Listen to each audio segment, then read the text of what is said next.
पालू बहुत ही गरीब था, लेकिन उसका बेटा शहर में रहता था और वहीं पढ़ता था।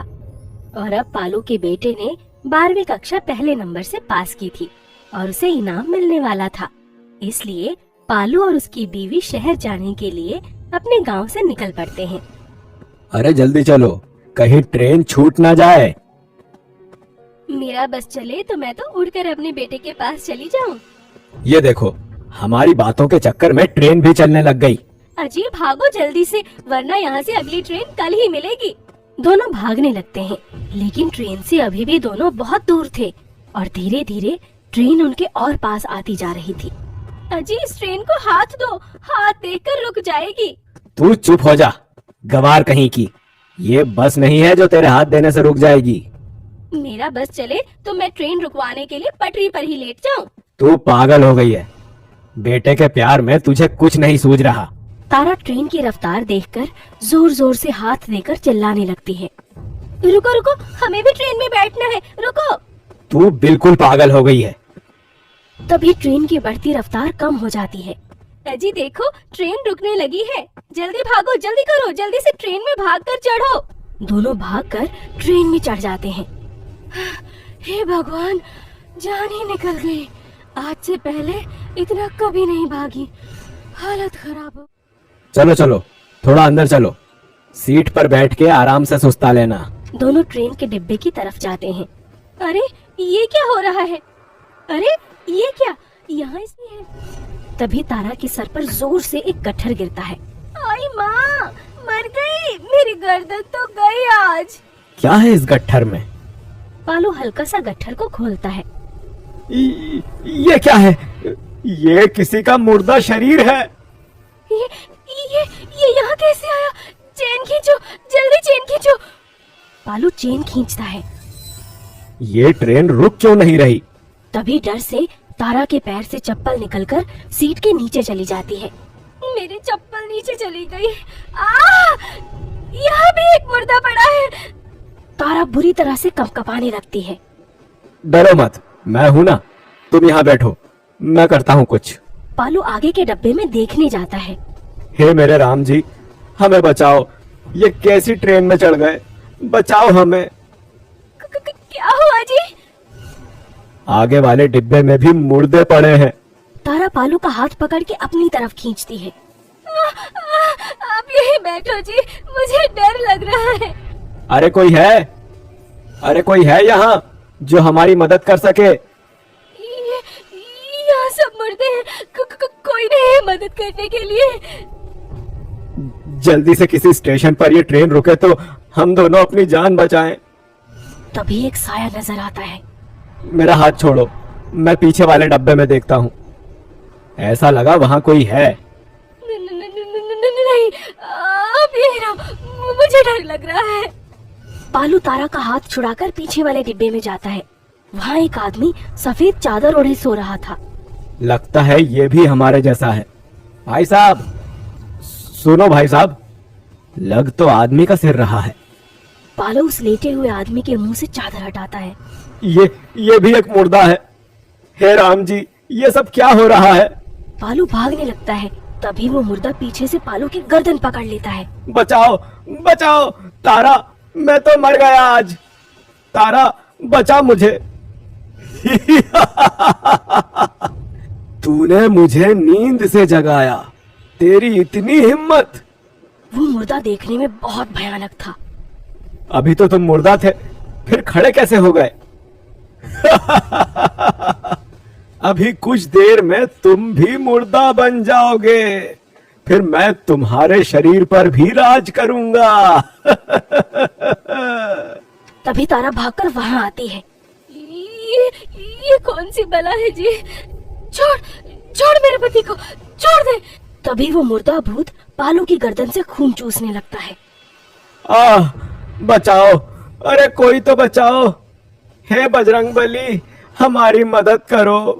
छोड़ मेरे पति को, छोड़ दे। और पास में पड़े एक डंडे से मुर्दे को मारने लगती है। मुझे मारेगी? रुक, तुझे अभी बताता हूँ। और वो मुर्दा तारा की तरफ झपट पड़ता है और उसकी चोटी पकड़कर हवा में लटका देता है। तारा हवा में हाथ पैर मारने लगती है। छोड़ मुझे, छोड़ कमीने, छोड़ मुझे। तभी तारा मुर्दा भूत के मुंह पर लात मारती है। अच्छा रुक जा, तू ऐसे नहीं मानेगी। मुर्दा तारा को दूर उठाकर फेंक देता है। तारा को बहुत चोट लगती है। तारा जैसे तैसे उठकर ट्रेन के बाथरूम में चली जाती है। ये तुम कौन हो? तुम भी भूत हो? चुप, एकदम चुप। जितना शोर मचाओगी उतनी ही मुसीबत में फंसोगी। मैं यहाँ 1 हफ्ते से छुप के बैठी हूँ। लेकिन तुम कौन हो? और ये ट्रेन कैसी है? ये मौत की ट्रेन है। इसमें जो भी बैठता है उसे मरना ही पड़ता है। लेकिन कौन है जो सबको मारता है? इस ट्रेन में भूतों का साया है। जो भी इस ट्रेन में चढ़ता है भूत उसका खून चूस लेते हैं और वो मर जाते हैं। तुम कैसे बच गई? मैं यहाँ छुप कर बैठी हूँ और उन्हें मेरे होने का नहीं पता है। लेकिन तुम ऐसे शोर मचाओगी तो भूत यहाँ भी आ जाएंगे। मेरे पति बाहर है। वो भूत उन्हें मार डालेंगे। मेरे भी तो माँ बाप मारे गए हैं। अपनी जान बचाओ वरना दोनों ही मारे जाओगे। तभी पालू के चिल्लाने की आवाज आती है। बचाओ बचाओ, तारा तुम कहाँ हो? बचाओ मुझे। कैसा मर्द है रे, एक औरत को बुला रहा है। तेरा तो खून चूसना भी बेकार है।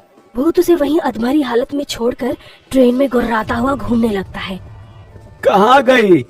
बाहर निकल। कहाँ गई? वो आ रहा है, वो यही आ रहा है। तुम चुपचाप बैठी रहना, नहीं तो वो सच में यहाँ आ जाएगा। तभी डर से तारा चुप हो जाती है और अपने मुंह पर हाथ रखकर धीरे धीरे सांस लेने लगती है। तभी अचानक से बाथरूम का गेट खुलता है। तारा और बच्ची डर से कानों पर हाथ लगाकर गर्दन नीचे करके दोनों खड़ी हो जाती हैं।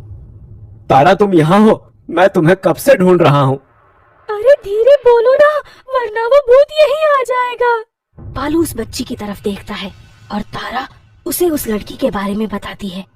अंकल आप हिम्मत से काम लो, वरना इन मुर्दों की तरह हम तीनों भी इसी ट्रेन में पड़े मिलेंगे। पूरी की पूरी ट्रेन मुर्दों से भरी पड़ी है। किसी का सिर काट रखा है तो किसी के शरीर से पूरा खून चूस रखा है। कोई तो उपाय होगा इन भूतों से बचने का। उपाय तो है, जिस मुर्दे शरीर में वो भूत आएगा अगर उस शरीर को हम जला दें तो कुछ हो सकता है, वरना मरना तो हमें है ही। कोशिश करने में क्या जाता है। ठीक बोल रही है ये बच्ची। तीनों चुपचाप ट्रेन के इंजन तक जाते हैं। बीच में उन्हें ढेर सारे मुर्दे पड़े मिलते हैं। ये देखो, ये इस केन में डीजल है, लेकिन वो भूत कहाँ है? ए भूत इधर आ, हिम्मत है तो मेरा खून पीकर दिखा। भूत लड़की की आवाज सुनकर पास में पड़े मुर्दे में घुस जाता है। आज तो मजा आ जाएगा, कच्चा खून पीने को मिलेगा। मुर्दा बच्ची पर झपट पड़ता है और बच्ची नीचे गिर जाती है। मुर्दा बच्ची के ऊपर जाकर बैठ जाता है।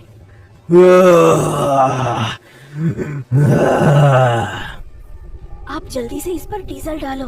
पालू मुर्दे पर डीजल डालने लगता है, लेकिन मुर्दा बच्ची का खून पीने में सब भूल जाता है।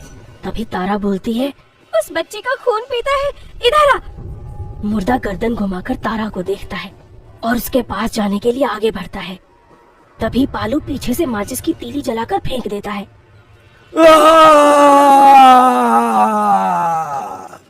मुर्दा जलने लगता है और साथ ही भूत भी जलने लगता है।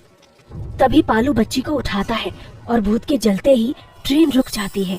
पालू बच्ची और अपनी पत्नी के साथ भागकर ट्रेन से उतर जाता है।